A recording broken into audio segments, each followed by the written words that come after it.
Good morning, everybody.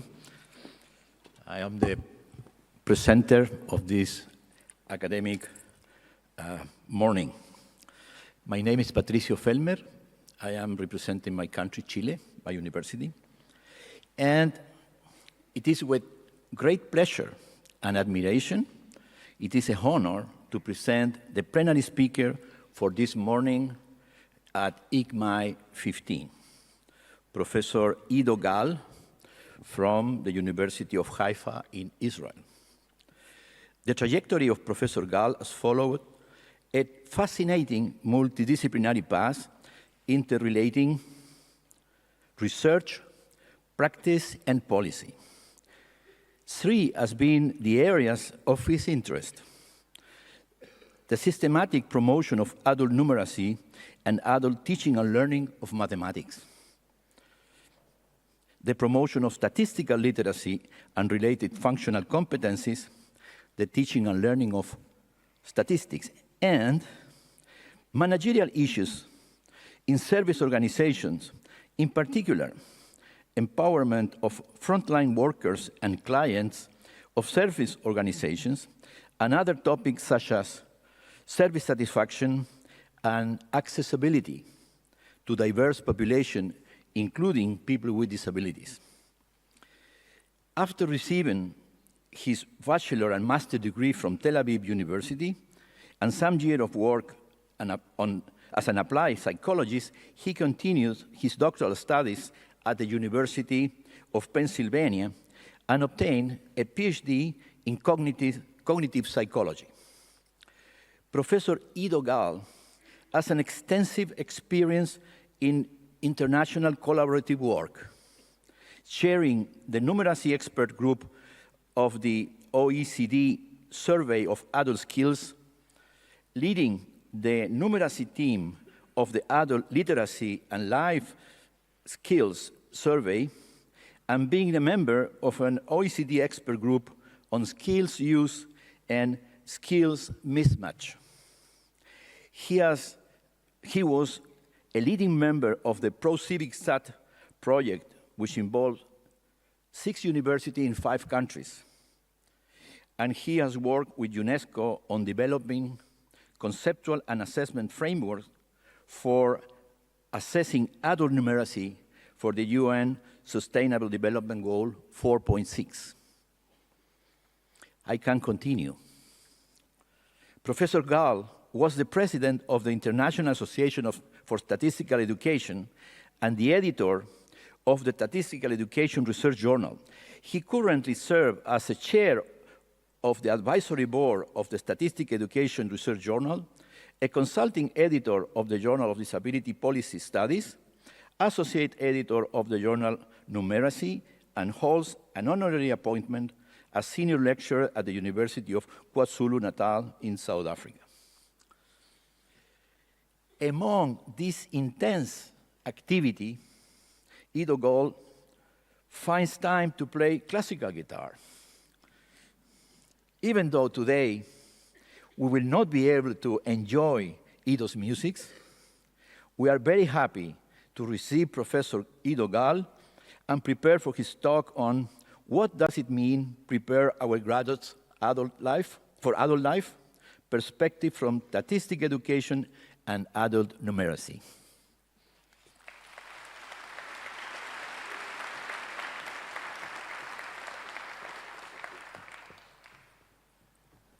The title of my talk is pretty complex.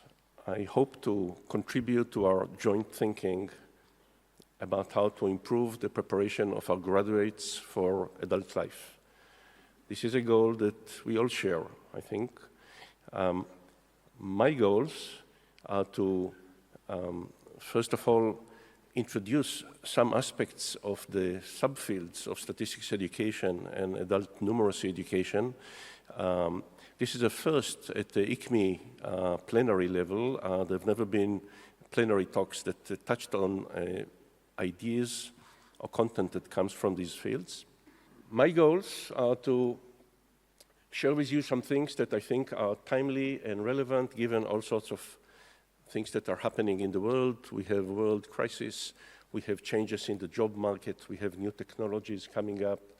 And I hope that my ideas will also speak to some of the issues of the specific schools of thoughts or communities here, such as people interested in social justice, in critical mathematics, in adult education, in statistics education, and mathematical literacy, and so forth. And as you've heard, I come with a multidisciplinary perspective, and you might see bits and pieces of this background coming up in a couple of the slides. So what are our goals? I tried to squeeze on a single slide the goals of all of the mathematics education and statistics education community in the world.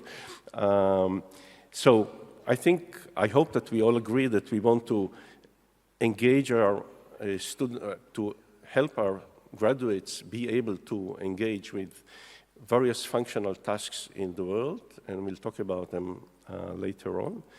And we also want to help them improve the world, use mathematics and statistics to make progress in technological, scientific, and many other fields. But I also want to emphasize the necessity to think about lifelong learning of mathematics as an emerging front that the mathematics education community should address, and we will see in a few moments some evidence to support why we need to think of lifelong learning and why, in this regard, adult education in mathematics or adult numeracy are really, really important. Okay? So my plan after this little introduction and some technical difficulties, I apologize, is to say a few words about the fields of statistics education and adult numeracy or adult learning of mathematics, provide some examples in this regard, and then spend the majority of the time on 4 insights that I want to share with you. So, it's difficult to summarize 2 very big words on a single slide, but I try to do it. Okay? So, statistics education is seen by many people who work at the school level as something that is part of mathematics. And I want to try and convince you that statistics education is a much broader field, okay? So at the school level, indeed, statistics education is part of the mathematics curriculum, but also is addressed in some shape or form as part of science and STEM education, in civic studies, geography, and a few other things. There are statistical issues that come up. But once you move to the university level, things change completely. First of all, we distinguish between people who study statistics or data science as a major, this is their focus, as opposed to the much larger number of people who take introductory statistics at a college or university level. And for most people who take introductory statistics, this will be the only and last course that they will ever take that is a formal engagement with some mathematical and statistical context. And so we will hear a little bit about introductory statistics later on. But once we move further, there are many additional areas where statistics education happens in less formal ways or in ways that are not considered part of regular formal education, but as part of what we call in adult education, non-formal education. So there are many aspects of learning and using statistics at the workplace, such as when you deal with statistical process control. There are many aspects of learning statistics in functional contexts. So if you are exposed to a workshop or communication from your health provider or a hospital regarding health issues, or if you get information or you participate in an online course about investment or managing your money and savings and so on from your bank, then you are part of statistics education in a non-formal context. And in addition, there are official statistics agencies in virtually all countries in the world. They have different names, but there is always a national statistical agency and a national statistician. There's never a national mathematician, but there is a national statistician, okay? And the official statistics agencies provide a wide range of services, including many educational activities. We will see an example in just a moment. But in addition, in adult numeracy education, we have similar structures, but different, with adult basic education, more advanced courses, an emerging front called micro-credentialing. We'll see an example in just a moment, that also involves statistics learning, adult numeracy education at the workplace in many factories and manufacturing plants and so on, in many functional contexts, and a lot of learning for personal development and so on. So I want to provide some examples, and through these examples, I also want to make sure that we understand that there is some enmeshment, some connection between these two fields of statistics education and adult numeracy education. So in honor of our host country, we'll start with the Australian Bureau of Statistics. There are 3 examples from 3 official statistics agencies. Australian Bureau of Statistics, national agency. We look at the gentleman in the corner, the national statistician for Australia, giving a talk about the rise of big data and integrated data assets. So big data and the existence of multiple types of data and multiple data sources are one of the main reasons why we are dealing now with data science as an emerging subdiscipline or discipline that is connected to statistics education but takes a life of its own. And there are many school systems that are now trying to introduce it at the school level, university, of course, and so on. Canada, the government of Canada has developed last year a competency framework for data competency framework, expecting all the employees of the government of Canada at the federal and the provincial level to understand about data. It does not mean that they have to analyze data, but they have to understand what is the potential to use data in order to understand the working processes and provide new types of services or improve those services. Okay? And notice the title circled in red. There's a public school, okay, government public school that provides adult education in mathematics and numeracy and statistics. And finally, the Brazilian Institute of Statistics and Geography, the National Statistical Agency, is providing a multitude of courses, including some in data science that are free to citizens and free to public employees and so on, as a way of introducing people to data science. So we see multiple types of activities that are happening outside of formal education that are important and are increasing in size. Just a word about micro-credentialing. It's a new area related to short courses that are being offered by many providers, by public agencies, by universities, and also by commercial services of various kinds. So if you go into Google and you search for micro-credentialing and you write data science, all of a sudden you see that there are multiple service providers providing different types of courses in statistics, data science, and other kinds of things that are all outside of the realm of what we call mathematics or statistics education, but are an emerging phenomena. And they are an emerging phenomena for 2 reasons. The educational system is failing many people. That's one problem, one issue. And the other one is that technology and society is moving forward very fast, and there are new skill demands and new skill needs that need to be met, and because of this, various service providers are stepping in. So these are very complex worlds, and to summarize it in a visual way, because people like visualizations, that's my best characterization. There's some kind of a messy connection between all of these 3 fields. Each one of them contributes to the other in some way. There are areas where they contact, but there are also areas where they are unique. So now I want to move to the main part of my talk, a little bit later than I hoped because of the technical difficulties, so I might skip some of the examples that I've prepared, but that is life. So I want to talk about 4 insights that I've generated out of my work and my observation of the current state of knowledge in the 2 fields in which I spend a lot of my time, statistics education and adult numeracy or adult learning of mathematics. So first of all, I want to argue that we need to understand real-world task demands in a better way than we understand today. I'll explain in a moment what this means. And I will focus on the separation or the difference between producer tasks and consumer tasks. I want to talk about the need to address both cognitions and various types of dispositions if we want people to engage with different kinds of tasks, especially consumer tasks.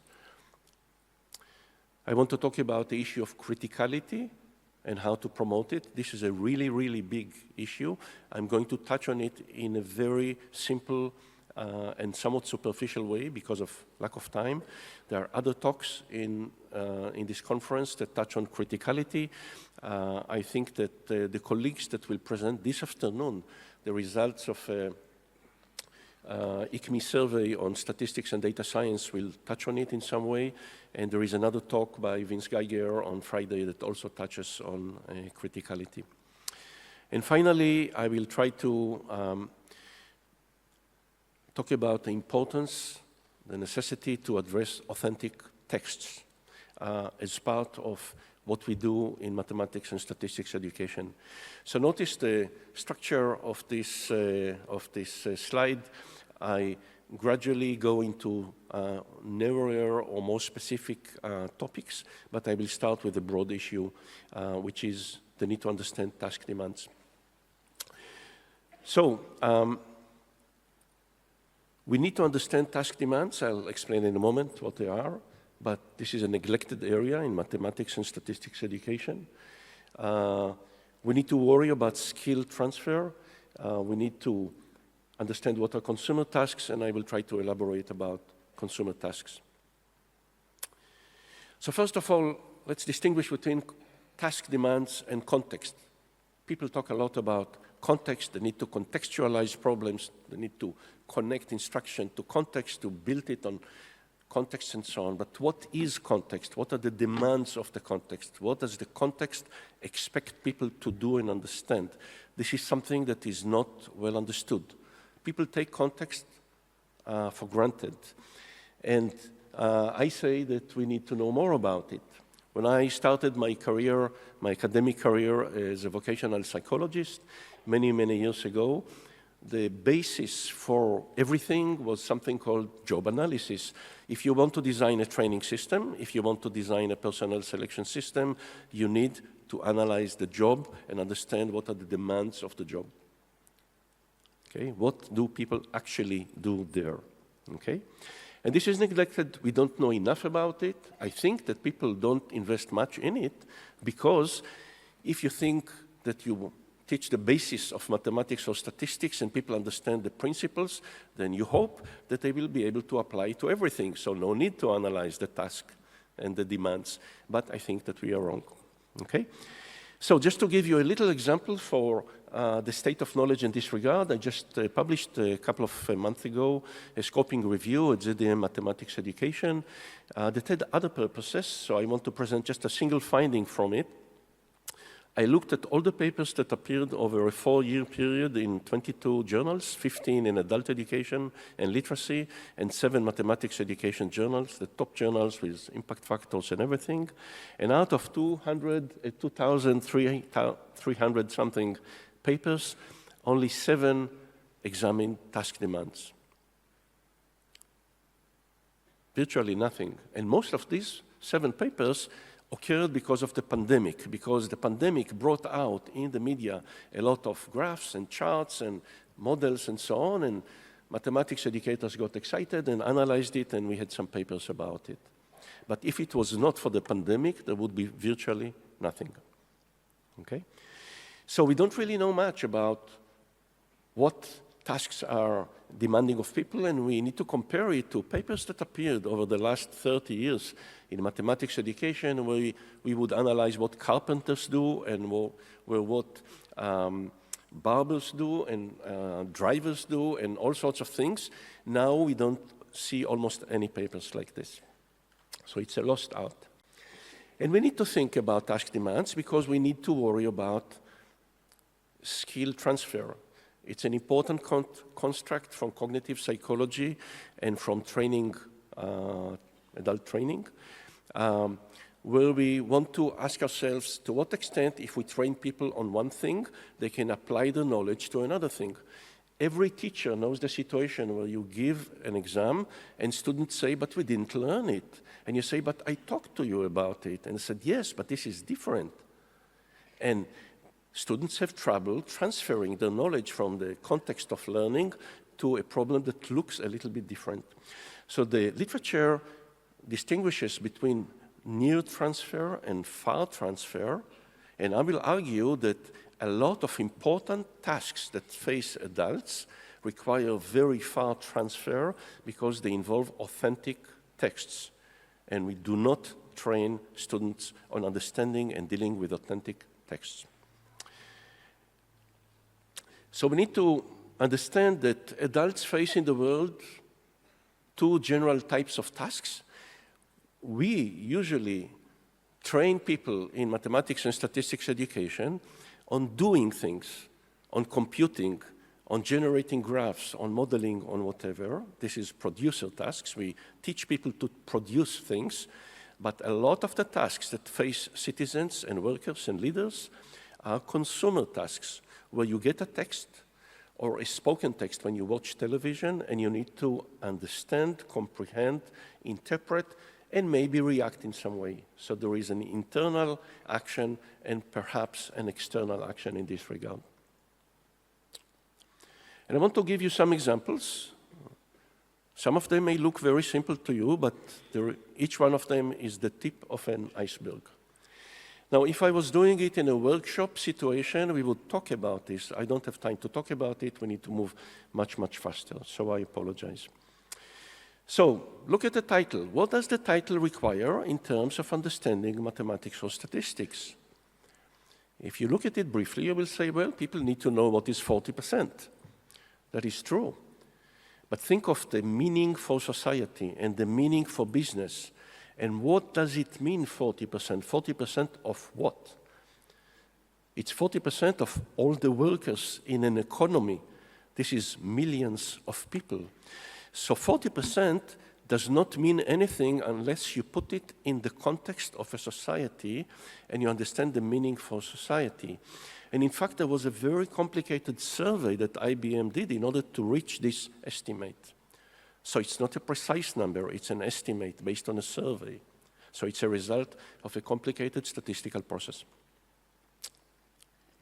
UNESCO published a few months ago a summary of the status of primary education in Africa. And in the executive summary that has only words, no graphs and so on, there is this sentence. So just look at it for a moment. Okay? So what do you need to know about mathematics or statistics in order to understand it? People would say there are no statistics, just very simple, 1 out of 5. But there are 2 times 1 out of 5, and they mean different things. And if you convert it to percentages, all of a sudden you will realize that African countries are facing a major problem. And many children are dropping out of primary school, and those who continue with very low skills. And the situation is quite similar in many other school systems. It's not just about African countries, even in my own country. And this is one reason why we need to think about lifelong learning, because people are living formal education systems with low skills. And finally, an example from Korea, an English version, reporting about results of PISA, and I just want to show you the whole article. I know that you cannot read the text. The purpose is not to read the text. The purpose is to show that when newspapers organize media items, newspaper articles, they think of visual interest. And so you see 2 photographs and no graphs. All the statistical information, and there are dozens of statistical terms inside this, are all in the text itself. So this is a text-rich task, presenting a consumer task, that the citizen or a school principal or a school teacher need to be able to read. Okay? So, a few more words about consumer tasks. They are central to all of us, okay? It's the most common way of communicating information. You don't send graphs to people, you send text. All the executive summaries of studies and projects usually are in text, okay? They are demanding because the text is rich, and they are unique. They are very different from the producer tasks that we normally employ. Okay? So I want to provide one example for the richness of the statistics that relate to the situation in society.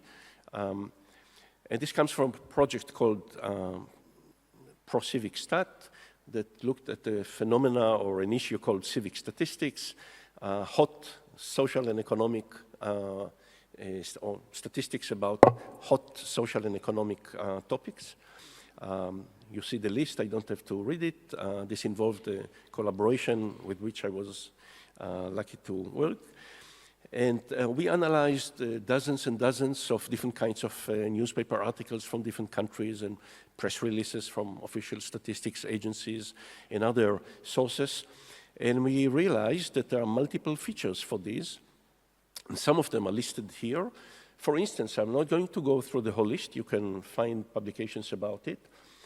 Most of the statistics about important social and economic phenomena are multivariate. You never see a single variable. You see multiple things presented.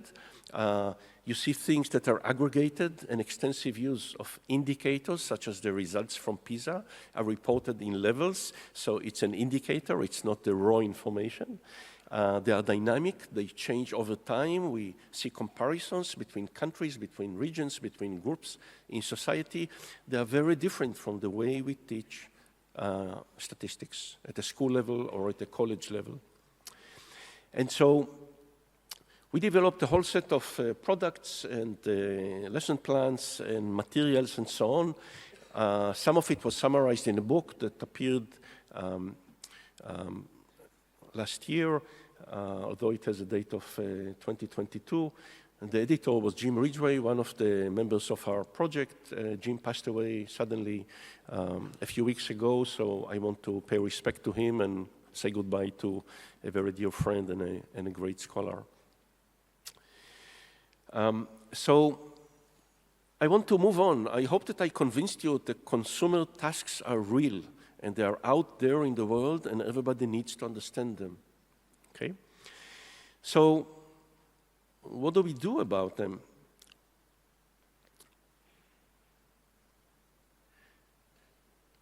So the answer of educators would usually be, okay, we need to teach people how to read, which mathematics teachers do not like to do much, okay, deal with extensive texts. But I want to focus on the aspect of dispositions. So we need to understand that when people have to cope with any real-world tasks, there are always three systems, internal systems that operate in integration. There are cognitive tools of various kinds. There are dispositions, attitudes, beliefs, motivation, self-efficacy, perceptions, and so on, and actual behaviors and prior experiences that affect what we do. So in mathematics education, usually we pay attention to dispositions, to whether students like mathematics or statistics, how they feel about it, maybe to math anxiety or statistics anxiety during the process of learning. But I want to make sure that we all remember that what we really need to worry is about engagement, people's ability to engage with outside tasks. So engagement is part of the definition of adult numeracy. What you see in front of your eyes is the most recent definition of adult numeracy that leads the numeracy assessment in the OECD survey of adult skills, officially called the Program for International Assessment of Adult Competencies. Some of the members of the numeracy team that developed this definition, the new definition, are here. The results, by the way, are coming up in December in 30 countries. pay attention to them. They will be very, very interesting and reflect a lot about education systems as well. So what is engagement? Engagement is part of what we expect people to do, okay? When you go out there in the world and you encounter a newspaper article or a task at work and so on, you need to engage with it. So what is engagement? It's a really complex construct, okay? Think of people engaging each other in order to be married, okay? So it means that I care about something. It means that I am committed to this task, and it means that I'm going to invest energy and I'm going to act in various ways. Okay? So engagement is complex. How do we make sure that people are willing to engage with outside tasks? And there are different perceptions on this. In the area of adult numeracy, something that was coined many, many years ago by the Cockcroft Commission in England is the idea that people should leave the learning of mathematics feeling at home with numbers, feeling comfortable about numbers. But we want to think about much more because we know that adult educators at the university level and adult educators working in community colleges and in other contexts report a lot of cases of people coming out of regular educational systems feeling unhappy about mathematics, feeling unsure about their own skills, not willing to engage with new tasks because they do not trust their own abilities. Okay? And so there is a quote from an article that I wrote 30 years ago about statistics education regarding the affective sides or the attitudinal aspects of learning statistics. I think it pertains as much to mathematics education as well.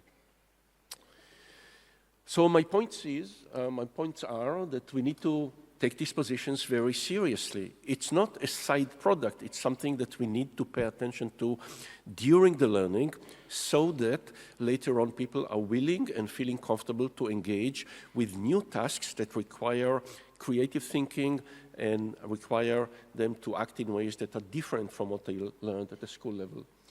So we might want to set learning goals for these positions, not just learning goals for cognitive aspects related to knowledge. We might want to assess it in different ways, and we might want to assess students' willingness to engage with further learning in exactly the same way that every service organization measures the willingness of customers to recommend about their services to friends and come to use their services again, and so on and so forth. Okay? I want to talk very briefly about developing the capacity for criticality. I have very little time because I was also asked to finish a couple of minutes earlier so that everybody can go to the next lecture at 10 o'clock. And we don't have too much time for that, I think. And we need to have time for discussion. So I will run quickly through the issue of criticality and then come to the issue of authentic texts. So criticality is a really, really big issue. It has been addressed in multiple contexts in mathematics education related to critical mathematics education in society, and mathematics for democracy, and people who worry about social justice, and so on and so forth. And so this is a rich area with many scholars writing about it. But I want to talk about the criticality that is expected in adult numerate behavior, okay? Again, criticality is part of the definition of adult numeracy. So we expect everybody to be able to act in a critical way.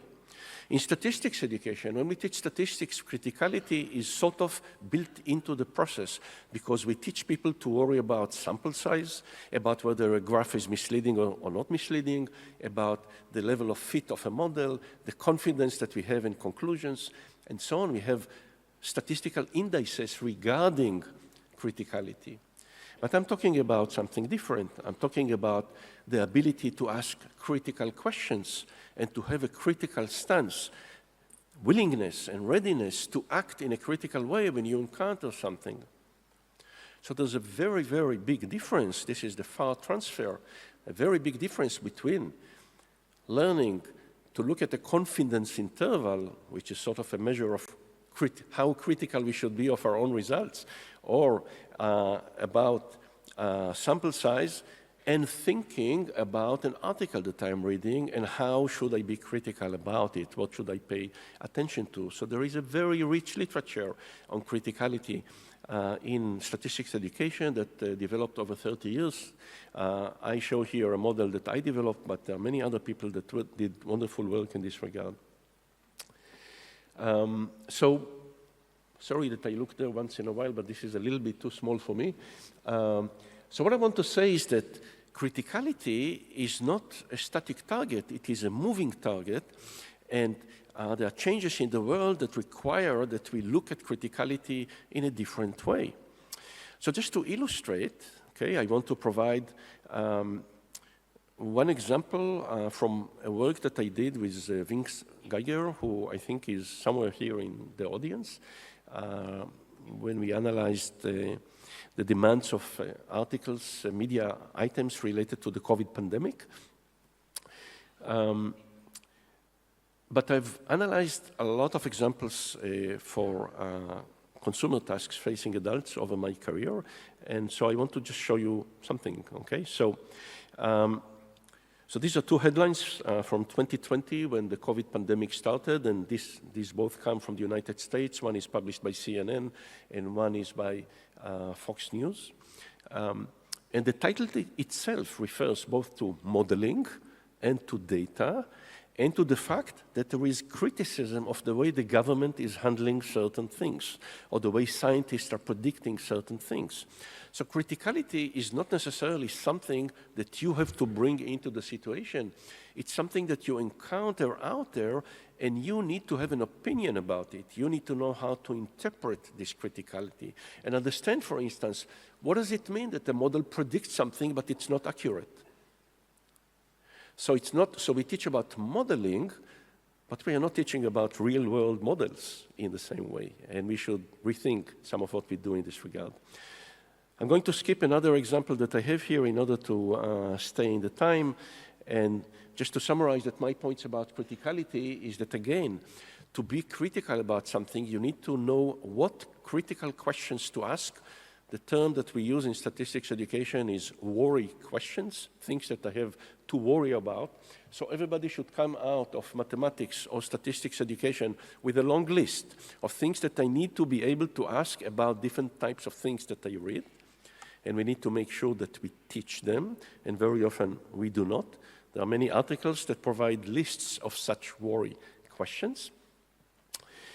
But we also need to make sure that we develop the supporting beliefs and the critical stance.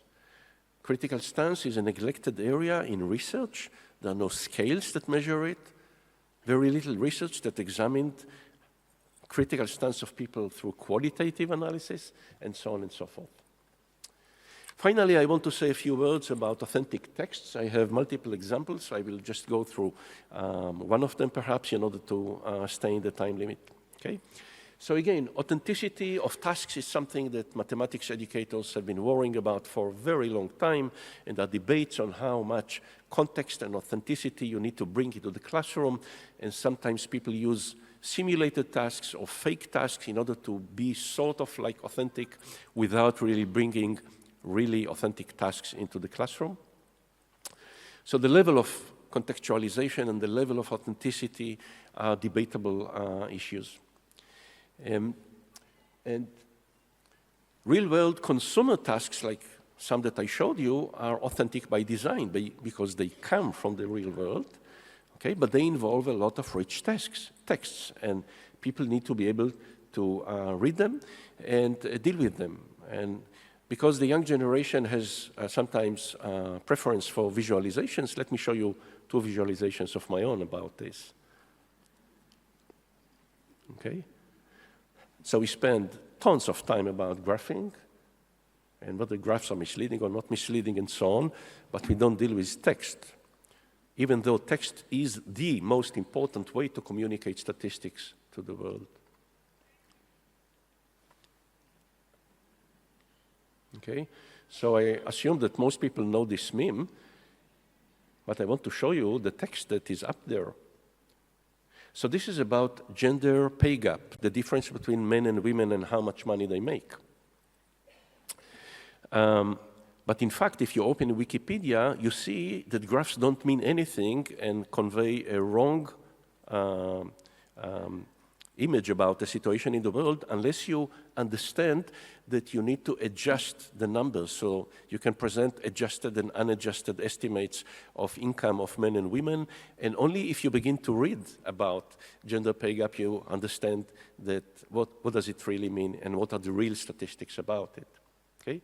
So I'm going to run through a lot of examples that I wanted to provide, and I'm not going to show them in detail here, about bushfires in Australia, because we have an upcoming plenary speaker, Jason, talking about it, with many statements about it. I have an example from Brazil about climate change, okay, that is all in text, but involves very complicated text in the headline regarding estimates and scenarios. We never teach scenarios. Maybe we teach prediction. We don't teach projections, and we don't teach scenarios and the difference between worst case and best case scenario and what does it mean and so on, okay?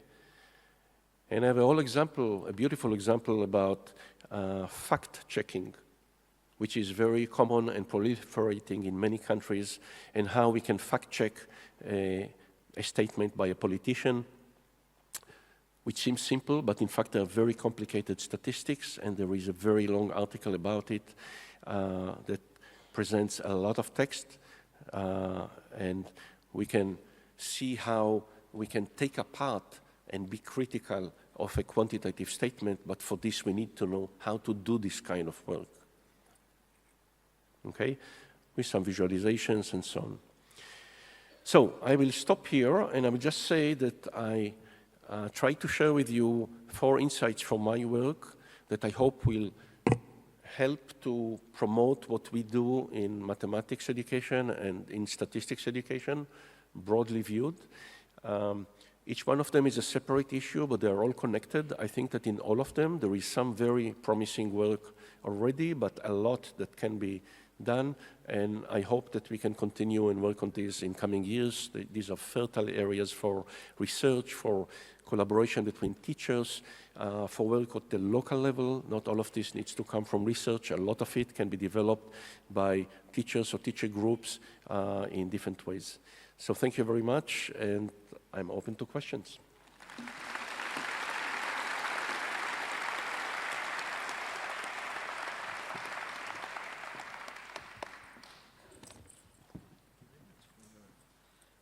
Thank you very much, Gal, for your very, very interesting talk. Now we have some time for questions.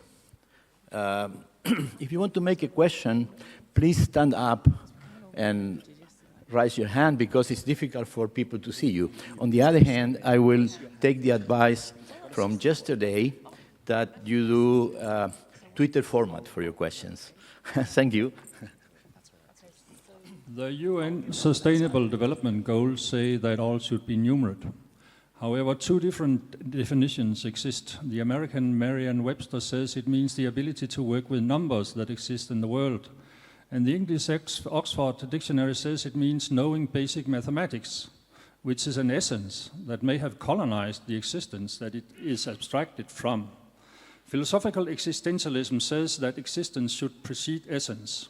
So should we follow the colonized or the colonizer? Well, thank you. A very interesting challenge. Of course, we could spend a nice cup of coffee and talk about this. Well, first of all, we need to understand that there are multiple definitions for anything that we do. Okay? So there are multiple definitions for numeracy and for statistical literacy and for mathematical literacy, and people develop their own versions. And the Webster, with all due respect to Webster and all of his followers, doesn't necessarily keep up with conceptualizations in the world. The definition of numeracy does not define in any colonized or colonizing way what people need to know. It tries to say that people need to be able to cope with the tasks out there that may involve some mathematics and in fact some statistics as well, although it is not in the definition. How you define mathematics is up to you. And I think that real world tasks have a funny way of defining themselves, what you need to know. We are not talking about abstract definitions of mathematics, we are talking about what are the demands of the tasks out there. So I don't care how we call it, but if a newspaper talks about models, we need to know what are these models. Now, if we think that models are a way of colonizing the world, that's another thing. Okay, I will not deal with that. But I think that we need to focus on what the tasks demand of us. And this is the definition of what we need to teach. Of course, the world is changing, tasks are changing, we want to prepare people for the future, we want to prepare people for an uncertain world, so we need to teach some principled knowledge as well that can serve them in multiple ways and they can build on it when they go for further learning.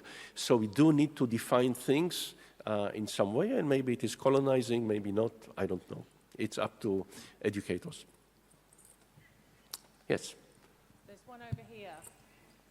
Over here. Yes. So, question about the historical development and your projection for the future. You may give a best or worst scenario.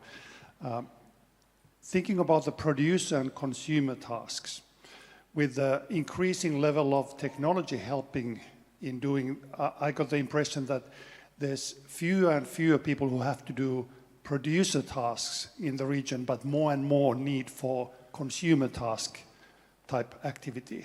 Would you agree with this kind of projection of historical development? I have to agree, although we all need to be hesitant about what we agree about the future, because the future is changing fast, sometimes faster than we expect it to change. But definitely, we know that many in the area of training, we talk about skilling and de-skilling. So many things that used to require a higher level of computational or mathematical skills are now done automatically by computer systems way before we had artificial intelligence. And so just look at bus drivers and people who sell in stores and so on. They don't need to compute anything anymore. I still remember the person who when my mother would send me to the store to buy things, and he would take the pencil from behind his ear and begin to write the calculations and so on. We don't do it anymore. So yes, we are shifting to consumer tasks, and they are becoming more sophisticated. And if we think of preparing people to be good citizens, okay, and participate in society and maybe help democratic processes and understand what is going on around them, they need to be able to deal with consumer tasks, and they're becoming more complex because societies, unfortunately, are becoming more complex and not simplified. Thank you. Yes, it's difficult to see, yes. Yeah, hello.